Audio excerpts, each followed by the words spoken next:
Good morning, all of you. I am K. Shivkumar, lecturer in statistics, Sri Venkateswara College of Arts and Science, Amlapuram, affiliated to Adikavi Nani University, Rajahmundry.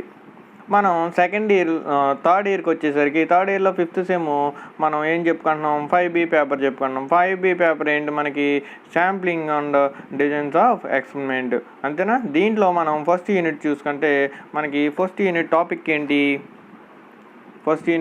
ఏంటి sampling theory. ఈ sampling థియరీలో మనం already ఒక class చెప్పుకున్నాం. ఏంటి principal steps in a simple sample survey. అలాగే ఇంకేం చెప్పుకున్నాం ఏంటి principal steps in the sample survey. ఈ principal steps in the sample సర్వేలో మనం ఎన్ని చెప్పుకున్నాం, ఎన్ని పాయింట్స్ గురించి డిస్కస్ చేసుకున్నాం? 11 పాయింట్స్. 11 పాయింట్స్ ఏంటి? ఆబ్జెక్టివ్ ఆఫ్ ది సర్వే, అలాగే defining the population to be sampled, అలాగే the frame and sampling units, fourth వచ్చేసి data to be collected, fifth వచ్చేసి ద క్వశ్చనర్ అండ్ షెడ్యూల్, అలాగే సిక్స్త్ వచ్చేసి method of collecting information. Method of collecting ఇన్ఫర్మేషన్లో direct method, indirect method. Seventh వచ్చేసి non respondent, అలాగే eighth వచ్చేసి selection of proper sampling design, అలాగే ninth వచ్చేసి organisation of field work, అలాగే 10th వచ్చేసి summary and analysis of the data. Next 11th వచ్చేసి information gained for the future survey. Next దీని తర్వాత ఇంకేంటి, ఇప్పుడు మనం దేని గురించి మాట్లాడుకున్నాం? శాంప్లింగ్ ఎర్రర్స్ అంటే ఏంటో చూద్దాం, ఓకేనా.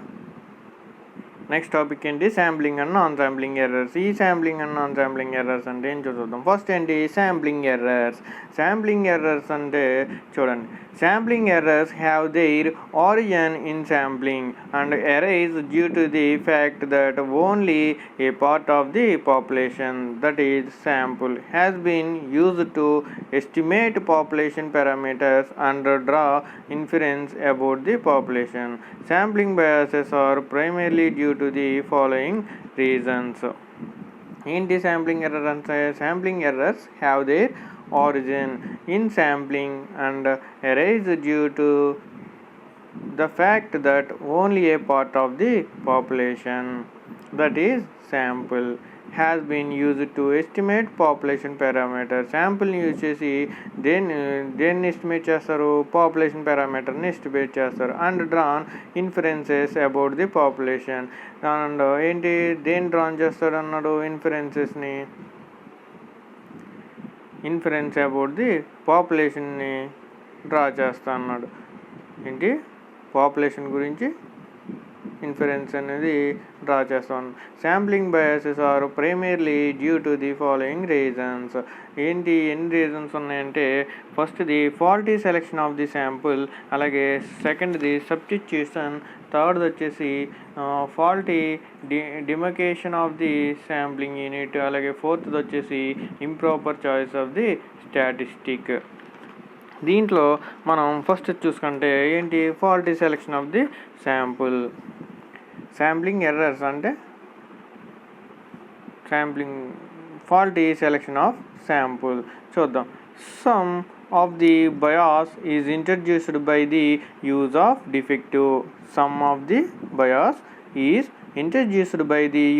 Defective. Sampling technique for the selection of the sample. మనకి ఎర్రర్ అనేది ప్రాపర్ శాంపుల్ని పాపులేషన్ నుంచి సెలెక్ట్ చేసుకున్నప్పుడు వస్తుంది, అంతేనా. మనకి ఎర్రర్ అనేది దేని నుంచి వస్తుంది? ప్రాపర్ శాంపుల్ని పాపులేషన్ నుండి సెలెక్ట్ చేసుకున్నప్పుడు మనకి ఎర్రర్ అనేది వస్తుందని చెప్పాడు అనమాట. This bias can be overcome by strictly adhering to a simple random sample or by selecting a sample at random subject to restrictions. ఏంటి ఫాల్టీ సెలెక్షన్ ఆఫ్ శాంపుల్ అంటే ఏంటి? Some of the bias is introduced by the use of defective sampling technique for the selection of the sample. This bias can be overcome by strictly adhering to a simple random sample or by selecting a sample at random subject to restrictions. అంటే ఏంటి, మనకి error అనేది ఎక్కడి నుంచి వస్తుందని చెప్పాం? Error అనేది proper శాంపిల్ని population నుంచి సెలెక్ట్ చేసుకున్నప్పుడు వస్తుందని చెప్పాం, అంతేనా? ఎర్రర్ అనేది ఎక్కడి నుంచి వస్తుంది? ప్రాపర్ శాంపిల్ని మనం పాపులేషన్ నుంచి సెలెక్ట్ చేసుకున్నప్పుడు వస్తుంది. ఈ ఎర్రర్ రాకూడదంటే పాపులేషన్ నుంచి శాంపిల్ని తీసుకునేటప్పుడు కరెక్ట్ మెథడ్ని యూజ్ చేయాలి. ఈ ఎర్రర్ అనేది రాకుండా ఉండాలంటే పాపులేషన్ నుంచి శాంపుల్ని సెలెక్ట్ చేసుకున్నప్పుడు కరెక్ట్ మెథడ్ని యూజ్ చేయాలి. Like simple random sampling. Correct method ఏంటి మనకి? Simple random sampling. నెక్స్ట్ వచ్చేసి సబ్స్టిట్యూషన్ అంటే ఏంటి? If difficulties arise in enumerating a particular sampling unit. If difficulties arise in enumerating a particular sampling unit included in the random sampling, the investigators usually substitute a convenient member of population. This obviously leads to some bias since the characteristics processed by the substituted unit will usually be different from those processed by the unit originally included in the sample. ఏంటి చూడండి, మనకి substitution అంటే ఏంటి? అవసరమైన వాటికన్నా ఎక్కువ శాంపుల్ని include చేసి data collect చేయడం వల్ల సబ్స్టిట్యూషన్ ఎర్రర్ అనేది రావచ్చు. ఏంటి? లేదా ఇన్వెస్టిగేటరు రెస్పాండెంట్ ఫిల్ చేస్తున్నప్పుడు చెప్పని ఆన్సర్స్కి కూడా ఆన్సర్ రాసేయడం, ఇలాంటి వాటి వల్ల కూడా మనం సబ్స్టిట్యూషన్ ఎర్రర్ అనేది వస్తుంది. సబ్స్టిట్యూషన్ ఎర్రర్ అంటే ఏంటి? మనం ఏదైనా డేటాని సబ్స్టిట్యూట్ చేసినప్పుడు వచ్చే ఎర్రర్ని సబ్స్టిట్యూషన్ ఎర్రర్ అంటాం అన్నమాట. ఏంటి? If difficulties arise in enumerating a particular sampling unit included in the random sampling, the investigators usually substitute a convenient member of population. This obviously leads to some bias since the characteristics processed by the substituted unit will usually be different from those processed by the unit originally included in the sample. అంటే అర్థమైంది కదా? ఏంటి? అవసరమైన వాటికన్నా ఎక్కువ శాంపుల్ని include చేసి data collect చేయడం వల్ల మనకి సబ్స్టిట్యూషన్ ఎర్రర్ అనేది వస్తుందన్నమాట. లేదా ఇన్వెస్టిగేటర్ రెస్పాన్సెస్ ఫిల్ చేస్తున్నప్పుడు చెప్పని ఆన్సర్స్కి కూడా ఆన్సర్ రాసేయడం, ఇలాంటి వాటి వల్ల కూడా మనకి సబ్స్టిట్యూషన్ ఎర్రర్ అనేది వస్తుందన్నమాట. నెక్స్ట్ థర్డ్ వచ్చేసి ఫాల్టీ డెమార్కేషన్ ఆఫ్ శాంపుల్ యూనిట్. ఏంటి? ఫాల్టీ డెమార్కేషన్ ఆఫ్ శాంపుల్ యూనిట్స్ అంటే ఏంటి చూడండి. Bias due to demarcation of sampling units is particularly significant in area surveys such as agricultural experiments in the field or crop cutting surveys, etc. Indeed, bias due to demarcation of sampling units is particularly significant in area surveys such as agricultural experiments in the field or crop cutting surveys, etc. Faulty demarcation అనేది ఎక్కువగా మనం area సర్వేస్లో చూస్తాం. For example agriculture area తీసుకున్నప్పుడు, area culture అంటే ఏదైనా ఒక land తీసుకోండి, ఎక్కడ చూస్తా ఉన్నాడు? ఫాల్టీ డెమార్కేషన్ అనేది ఎక్కువగా మనం ఏరియా సర్వీస్లో చూస్తాం అన్నమాట. ఫర్ ఎగ్జాంపుల్ అగ్రికల్చర్ ఏరియా తీసుకోండి. అగ్రికల్చర్ ఏరియా తీసుకున్నప్పుడు మనకి 1 ఎకరంతో ఎంత పంట పండుతుందో తెలుసుకోవాలి అనుకున్నప్పుడు మనం కరెక్ట్గా 1 ఎకరం తీసుకోవాలి. 1 ఎకర్ కన్నా ఎక్కువ తీసుకున్నా లేదా తక్కువ తీసుకున్నా మనకి రిజల్ట్ అనేది ఎలాగొస్తుంది? రాంగ్ వస్తుంది. సో మనకి మార్కేషన్ అనేది కరెక్ట్గా ఉండదన్నమాట. అంతేనా?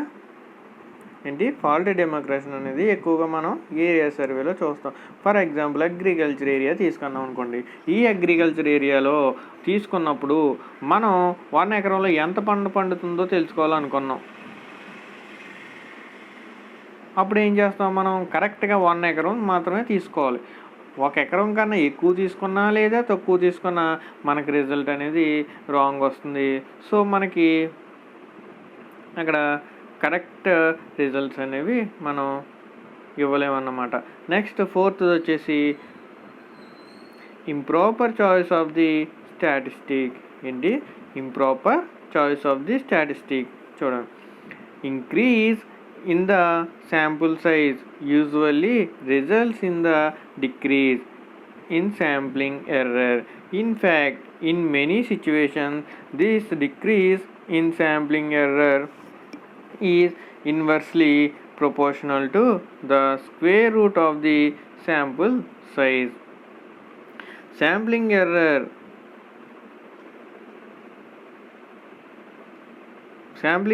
ఎలా రాసుకున్నాం? 1/root sample size. Sampling error 1/root sample size. అంటే ఏంటి? Improper choice of the statistic అంటే increase in the sample size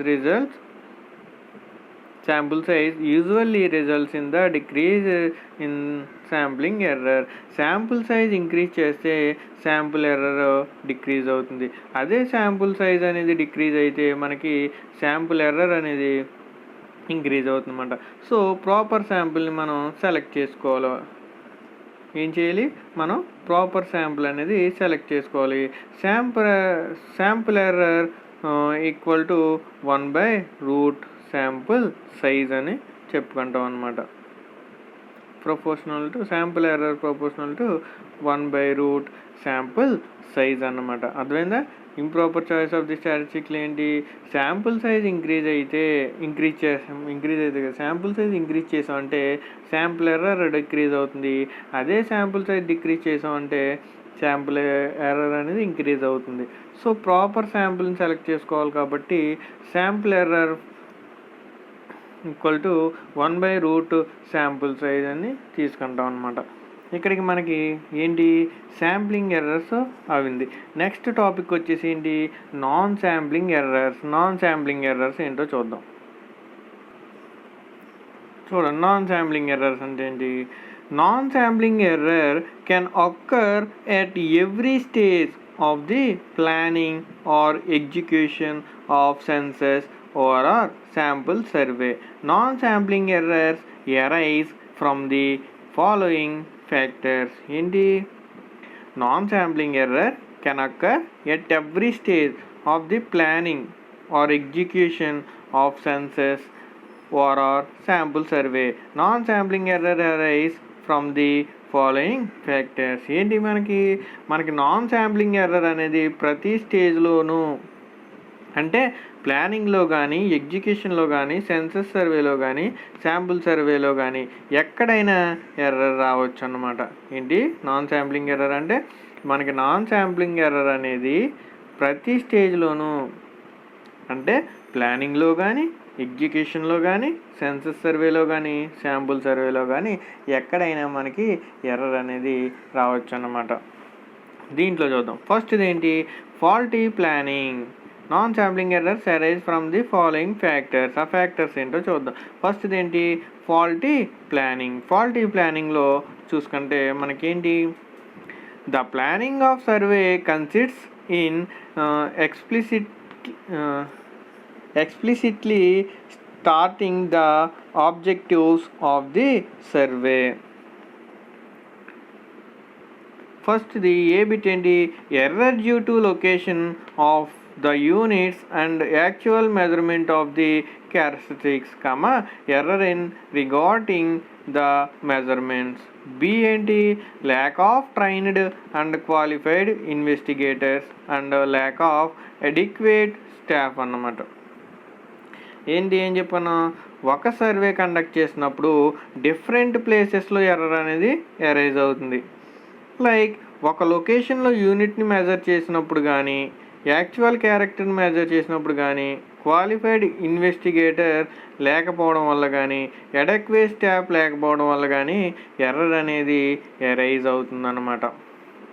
ఏంటి ఎక్కడెక్కడ the planning of survey consists in explicitly starting the objective of the survey.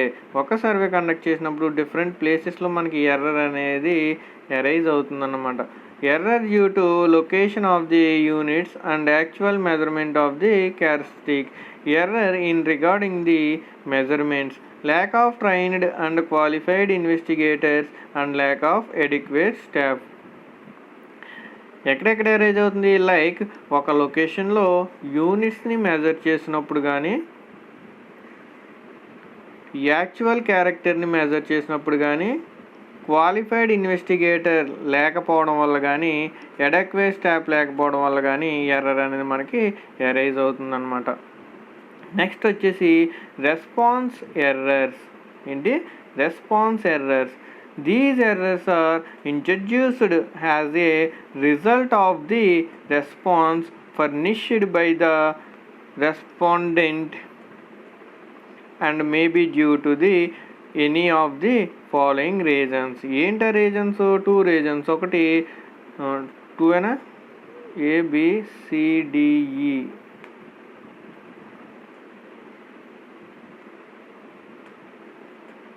5 reasons ఉన్నాయి. First ఏంటి?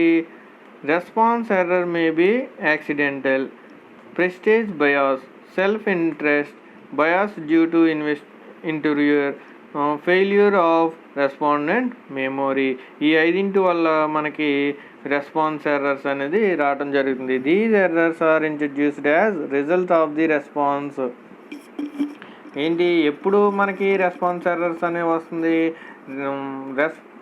Result of the response furnished by the respondent and may be due to any of the following reasons.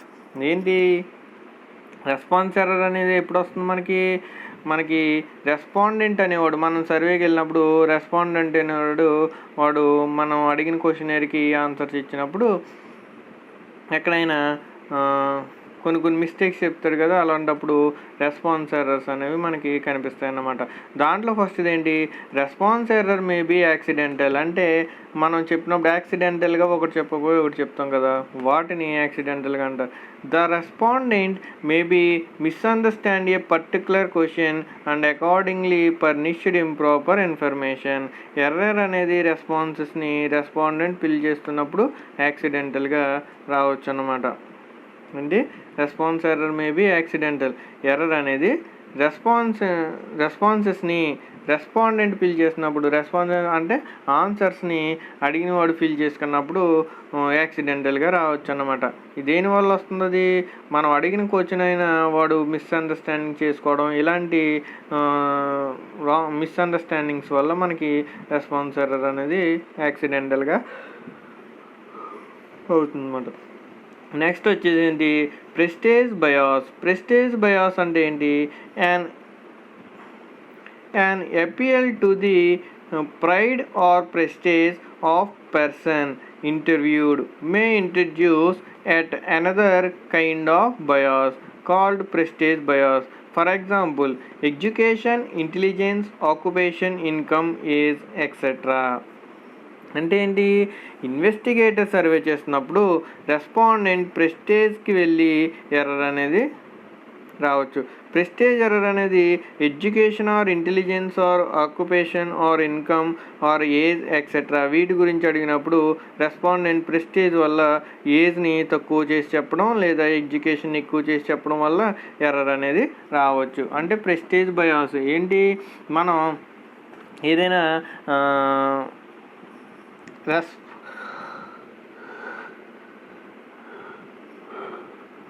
ఇది మనం question అడిగేటప్పటికి మీరు అంత చదివింకన్నారంటే అంటే prestige కొద్దీ వాడు చదివింది ఇంటర్ అయినా సరే డిగ్రీ చదివానని చెప్పడం, లేదంటే 10th క్లాస్ చదివి డిగ్రీ చదివానని చెప్పడం, లేదంటే ఆక్యుపేషన్ అడిగినప్పుడు అంటే ప్రెస్టేజ్కి వెళ్ళి మనకి అంటే వ్యవసాయం చేస్తున్నా కూడా వ్యవసాయం కాకుండా ఇంకేదైనా చెప్పడం, ఇలాగే ఇన్కమ్ విషయంలో చెప్పడం, వచ్చేది 50,000 లక్షని చెప్పడం, ఏజ్ అడిగేటప్పటికి 31 25 అని చెప్పడం, ఇలా ఏదైనా రెస్పాన్స్ అనేది తక్కువ ప్రెస్టేజ్గా ఆన్సర్ అనేది ఇస్తే మనం అడిగిన క్వశ్చన్స్కి ప్రెస్టేజ్ ఎర్రర్ అనేది మనకి వస్తుందన్నమాట. ఇన్వెస్టిగేటర్ సర్వే చేస్తున్నప్పుడు రెస్పాండెంట్ ప్రెస్టేజ్కి వెళ్ళి ఎర్రర్ అనేది వెళ్ళడం వల్ల ఎర్రర్ అనేది వస్తుందన్నమాట. ప్రెస్టేజ్ ఎర్రర్ అనేది ఎక్కడెక్కడ ఎక్కువగా మనం ఫేస్ చేస్తామంటే ఎడ్యుకేషన్ గురించి అడిగినప్పుడు, అలాగే ఇంటెలిజెన్స్ గురించి అడిగినప్పుడు, అలాగే occupation or income or age etcetera ఇలాంటి వాటి గురించి మనం వాళ్ళని అడిగినప్పుడు రెస్పాండెంట్ ప్రెస్టేజ్ వల్ల ఏజ్ని తక్కువ చేసి చెప్పడం, ఎడ్యుకేషన్ ఎక్కువగా చెప్పడం ఇలాంటివి చేయడం వల్ల ఎర్రర్ అనేది మనకి వస్తుందన్నమాట. నెక్స్ట్ ఏంటి, సెల్ఫ్ ఇంట్రెస్ట్ అంటే ఏంటి, quit often in order to safeguard one's self-interest one may give incorrect information. Self interest లేకపోవడం వల్ల రెస్పాండెంట్ సరిగ్గా రెస్పాండ్ అవ్వకపోవడం వల్ల బయాస్ అనేది రావచ్చు అన్నమాట. సెల్ఫ్ ఇంట్రెస్ట్ ఎర్రర్ ఎప్పుడు వస్తుంది, మనం అడిగిన క్వశ్చన్స్కి వాడికి ఆన్సర్ చేయడం ఇష్టం లేదనుకోండి, అప్పుడు సెల్ఫ్ ఇంట్రెస్ట్ దగ్గర ఎర్రర్ అనేది వస్తుందన్నమాట. Quite often in order to safeguard one's self interest one may give incorrect information. Self interest లేకపోవడం వల్ల రెస్పాండెంట్ సరిగ్గా రెస్పాండ్ అవ్వకపోవడం వల్ల బయాస్ అనేది మనకి వస్తుందన్నమాట. నెక్స్ట్ డి ఏంటి, బయాస్ డ్యూ టు ఇంటర్వ్యూయర్. అంటే ఏంటి, క్వశ్చన్ అడిగినప్పుడు కానీ రెస్పాన్సెస్ ఫిల్ చేసినప్పుడు కానీ ఇంటర్వ్యూయర్ తప్పులు రాయవచ్చు అన్నమాట. దాన్ని బయాస్ డ్యూ టు ఇంటర్వ్యూయర్ అంటారు. ఇంటర్వ్యూయర్ చేసి తప్పు అన్నమాట. Sometimes the interviewer may effect the accuracy of the response by the way be asks the questions or records them. ఏంటి, sometimes the interviewer may effect the accuracy of the response by the way we asks the questions or records them. ఏంటి, questions అడిగినప్పుడు కానీ responses fill చేసినప్పుడు కానీ interviewer అనేవాడు తప్పులు రాయడం వల్ల బయాస్ డ్యూ టు ఇంటర్వ్యూయర్ అని చెప్పుకుంటాం దాన్ని. నెక్స్ట్ ఏంటి, ఫెయిల్యూర్ ఆఫ్ రెస్పాండెంట్ మెమొరీ. అంటే ఏంటి, ఇన్వెస్టిగేటివ్ సర్వే చేసినప్పుడు రెస్పాండెంట్ పర్టికులర్ పీరియడ్లో జరిగిన వాటి మీద క్వశ్చన్స్ అడగడం వల్ల ఎర్రర్ అనేది రావచ్చు అన్నమాట. ఏంటి, ఇన్వెస్టిగేటర్ సర్వే చేస్తున్నప్పుడు రెస్పాండెంట్ని పర్టికులర్ పీరియడ్లో జరిగిన వాటి మీద క్వశ్చన్స్ అడగడం వల్ల ఎర్రర్ అనేది వస్తుందన్నమాట.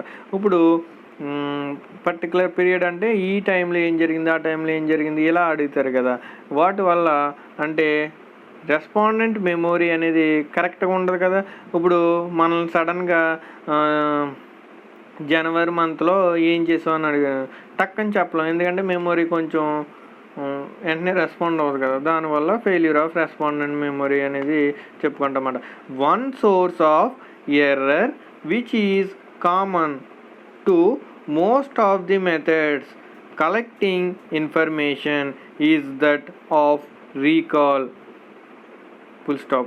Many of the questions in surveys refer to happenings or conditions in the past, and there is a problem both of remembering the event and associating it with the correct time period.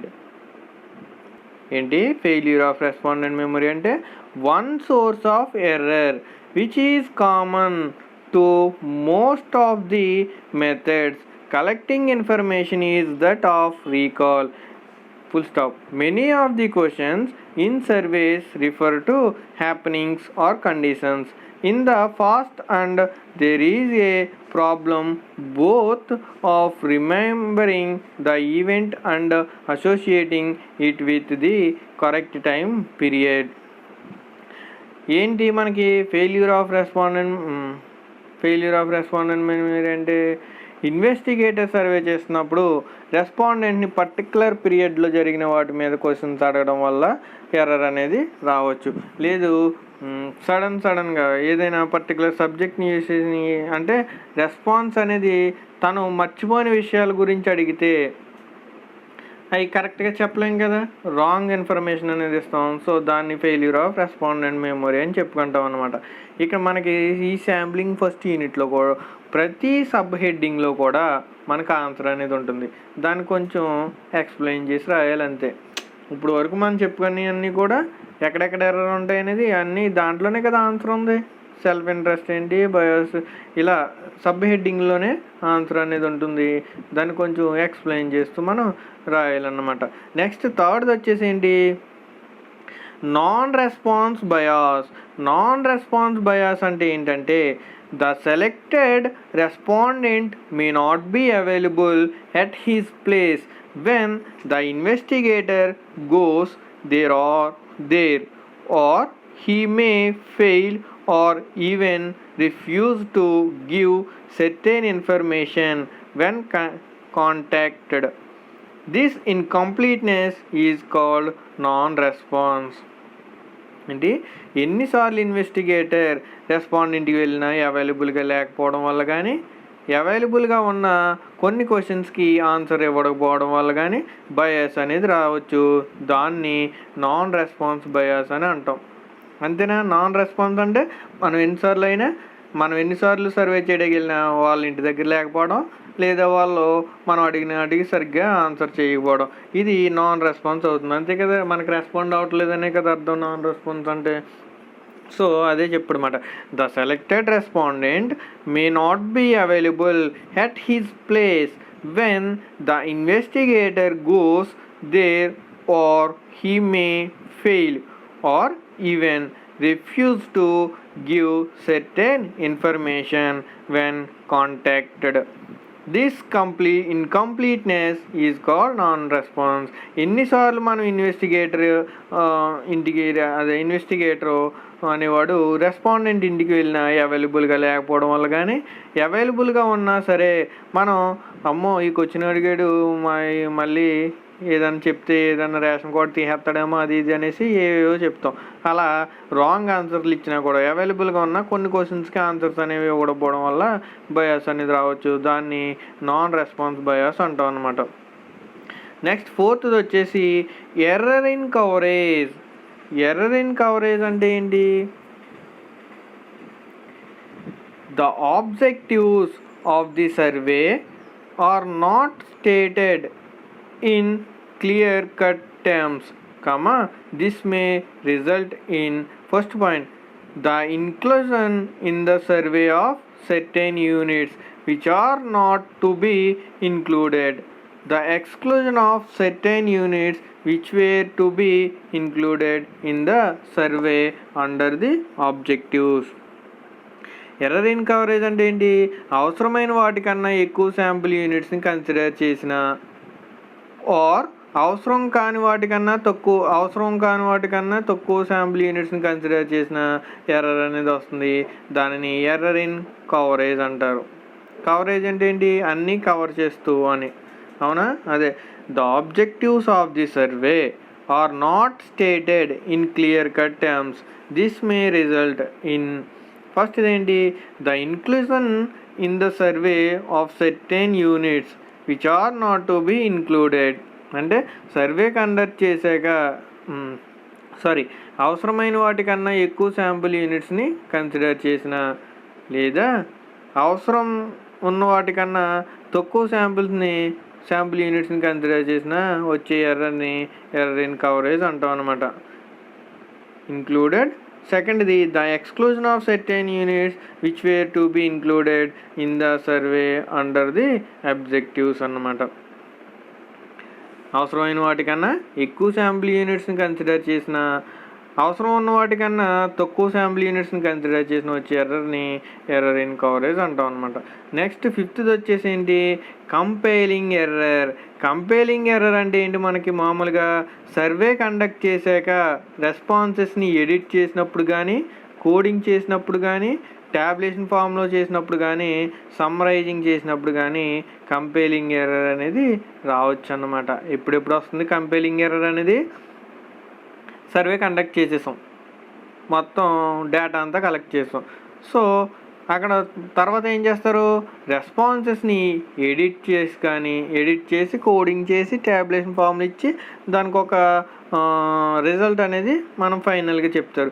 So ఇది చేసినప్పుడు survey conduct చేసేసాక రెస్పాన్సెస్ని edit చేసినప్పుడు కానీ, coding చేసినప్పుడు కానీ, tabulation ఫామ్లో చేసినప్పుడు కానీ, summarising చేసినప్పుడు కానీ కంపైలింగ్ ఎర్రర్ అనేది మనకు వస్తుందన్నమాట. కంపేర్ చేస్తాం కదా, అన్నిటికీ ఒకదానికొకటి కంపేర్ చేసుకుంటాం, అప్పుడు మనకి కంపైలింగ్ ఎర్రర్ అనేది వస్తుంది.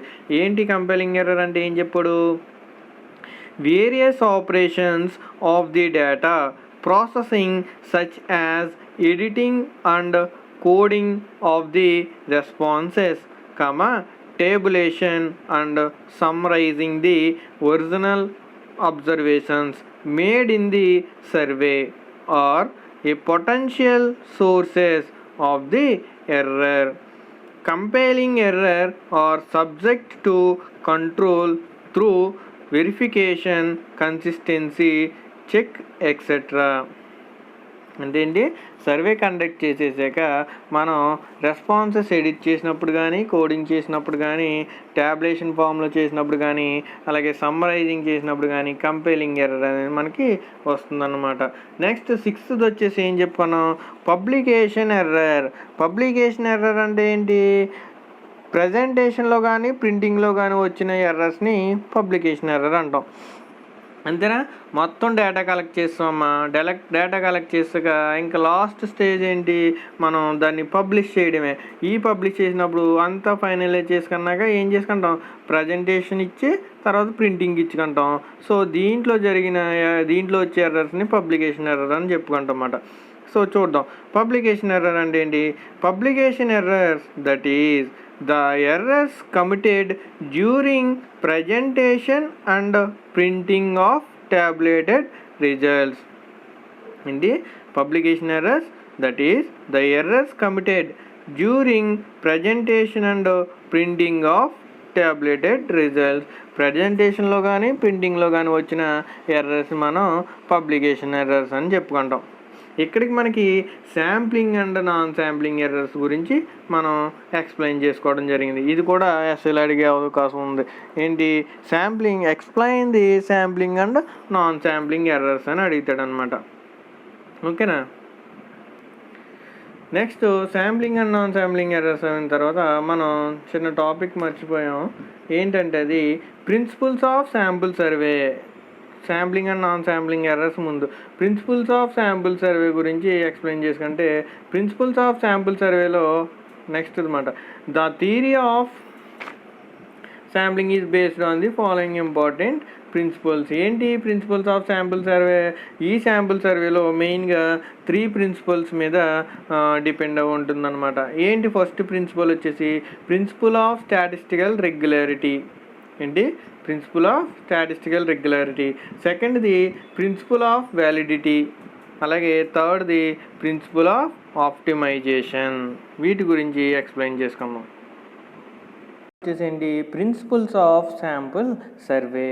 ఏంటి, principles of sample survey. The theory of sampling is based on the following important principles. ఏంటి, the theory of sampling is based on the following important principle. ఏంటి, శాంప్లింగ్ థియరీ అనేది ఈ మెయిన్గా ఈ ప్రిన్సిపల్స్ మీద ఆధారపడి ఉంటుందని చెప్పాం అనమాట. ఏంటి, principles of sample survey. First ఏంటి, ప్రిన్సిపల్ ఆఫ్ స్టాటిస్టికల్ రెగ్యులారిటీ. ఏంటి, principle of statistical regularity. Second ఏంటి, ప్రిన్సిపల్ ఆఫ్ వ్యాలిడిటీ. థర్డ్ ఏంటి, ప్రిన్సిపల్ ఆఫ్ ఆప్టిమైజేషన్. ఏంటి, 3 స్టెప్స్. ఏంటి, మనకి శాంప్లింగ్ థియరీ అనేది మెయిన్గా 3 ప్రిన్సిపల్స్ మీద బేస్ అయి ఉంటుందన్నమాట. ఏంటది, ప్రిన్సిపల్ ఆఫ్ స్టాటిస్టికల్ రెగ్యులారిటీ, సెకండ్ది ప్రిన్సిపల్ ఆఫ్ వ్యాలిడిటీ, థర్డ్ది ప్రిన్సిపల్ ఆఫ్ ఆప్టిమైజేషన్. చూద్దాం, ప్రిన్సిపల్ ఆఫ్ స్టాటిస్టికల్ రెగ్యులారిటీ అంటే ఏంటో చూద్దాం. This principle has its origin in the mathematical theory of probability. According to King, ఏం చెప్పాడు కింగ్ అనేవాడు?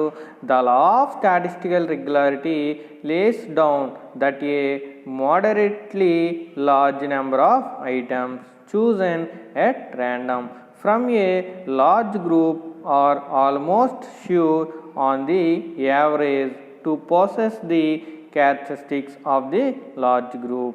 This principle stresses the desirability and importance of selecting the sample at random so that each and every unit in the population has an equal chance of being selected in the sample.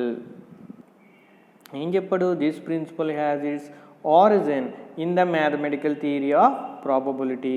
ఏంటి ఈ principle అనేది? Mathematical theory of ప్రాబబిలిటీని use చేసుకుని ఏంటి according to King ఏమని చెప్పాడు? The law of statistical regularity lays down that a large number of items chosen at random. మనం ఒక పాపులేషన్లో లార్జ్ నెంబర్ ఆఫ్ ఐటమ్స్ని చూస్ చేసుకుని ఎలాగా ర్యాండమ్గా లార్జ్ నెంబర్ ఆఫ్ ఐటమ్స్ అనేవి చూస్ చేసుకుంటాం అన్నమాట. చూస్ చేసుకుని ఫ్రమ్ ఏ లార్జ్ గ్రూప్, దేంట్లో నుంచి? లార్జ్ గ్రూప్ నుంచి, ఒక పాపులేషన్లో లార్జ్ గ్రూప్ నుంచి లార్జ్ నెంబర్ ఆఫ్ ఐటమ్స్ని మనం ర్యాండమ్గా సెలెక్ట్ చేసుకుంటాం అన్నమాట. Are almost sure on the average to possess the characteristic of large group. This principle stresses the desirability and importance of selecting the sample at random. ఏంటి దేనికి importance? Selecting the శాంపుల్స్ని select చేసుకోవడానికి, ర్యాండమ్గా samples అనేవి select చేసుకోవడానికి ఇది importance కింద చెప్పుకుంటాం అన్నమాట. So that each and every unit in the population has equal chance of the being selecting the sample. ఏంటి? ఈచ్ అండ్ ఎవ్రీ పాపులేషన్కి ఈక్వల్ ఛాన్స్ ఉంటుంది, అవునా? ఈచ్ అండ్ ఎవ్రీ యూనిట్కి ఇన్ ద పాపులేషన్లో ఈచ్ అండ్ ఎవ్రీ యూనిట్ని ర్యాండమ్గా select చేసుకోవడానికి equal chance అనేది ఉంటుందని చెప్పు అనమాట. నెక్స్ట్ వచ్చేసి an important derivation from the statistical regularity is principle of inertia of large numbers, which states that other things being equal, as the sample size increases, the results tends to be more reliable and accurate. ఏంటి? Sample size అనేది increase అవుతూ ఉంటుందన్నమాట. The result tends to be more reliable and accurate. ఎలా ఉంటాయి దీని results అనేవి? Principles of statistical regularity reliable and యాక్యురేట్గా మనకి రిజల్ట్స్ అనేవి ఇస్తుందన్నమాట. ఏంటి? An immediate derivation from the statistical regularity. Statistical regularity derivation ఏంటి? Is principle of inertia of large numbers which states that other things being equal, so has the same sample size increases. So sample size అనేది increase అవుతూ ఉంటుంది. Then results tends to be more reliable and accurate. Results అనేవి more reliable and యాక్యురేట్గా ఉంటాయని చెప్పమాట. Next వచ్చేసి ఏంటి? Principle of validity. Principle of validity అంటే ఏంటి? By the validity of sample design, by the validity of sample design we mean that it should enable us to obtain valid tests and estimates about the parameter of the population. These samples obtained by the technique of probability sampling satisfies this principle. ఏంటి? ఈ ప్రిన్సిపల్ని ఏది satisfy చేస్తుంది? Technique of probability sampling by the validity of sample design. We mean that it should enable us to obtain valid tests and estimate about the parameter of the population. దేని estimate చేస్తుంది అన్నాడు? Parameter of the పాపులేషన్ని estimate చేసి the sample obtained by technique of probability sampling. Satisfies the principle. Sample design యొక్క validity ఏం చెప్తుంది మనకి, ఏం చేస్తుంది వ్యాలిడిటీ అనేది? Test obtain validity test and estimate about the parameter of the population. ఏం ఎస్టిమేట్ చేస్తుంది? పాపులేషన్ యొక్క పారామీటర్ అనేది మనకి ఎస్టిమేట్ చేస్తుంది. The samples obtain by the technique of probability sampling satisfies this principle. ఏంటి? Samples obtain by the technique of probability sampling. దేన్ని obtain చేసుకుంటుంది? Samples. ఈ శాంపుల్స్ అనేవి దేన్ని అబ్టైన్ చేస్తాయి? Technique of probability sampling. So this satisfies the principle. Next వచ్చేసి థర్డ్ది principle of optimization. Principle of optimization అంటే ఏంటి? This principle impresses upon obtaining optimum results in terms of efficiency and cost of the design with the resources at our disposal. The principle of optimization consists in ఏంటి? First the achieving a given level of efficiency at minimum cost. Achieving a given level of efficiency at a minimum cost and obtaining maximum possible efficiency with given level of cost. ఏంటి? This principle impress upon obtaining optimum results. Results అనేవి ఎలా ఉంటాయి? Optimum results అనేవి ఇస్తుంది. In terms of efficiency and cost of the design with the resources at our disposal. The principle of optimization consists ఏం consist చేసుకుంటుంది? Principle of optimization అనేది achieving a given level of efficiency at minimum cost. ఏంటి? Efficiency అనేది minimum కాస్ట్గా ఉండేలా చూసుకుంటుంది. అలాగే obtaining maximum possible efficiency with given level of cost. Obtaining దేన్ని అబ్టైన్ చేసుకుంది? Maximum possible efficiency. ఎఫిషియన్సీ అంటే correct results. Maximum possible efficiency వచ్చేలా with given level of cost. ఈ కాస్ట్ని యూజ్ చేసుకుని మ్యాక్సిమం పాసిబుల్ ఎఫిషియన్సీ వచ్చేలా ఈ ప్రిన్సిపల్ ఆఫ్ ఆప్టిమైజేషన్ అనేది మనకి యూజ్ అవుతుంది. ఏంటివి? Principles of sample survey. ఓకేనా? Thank you.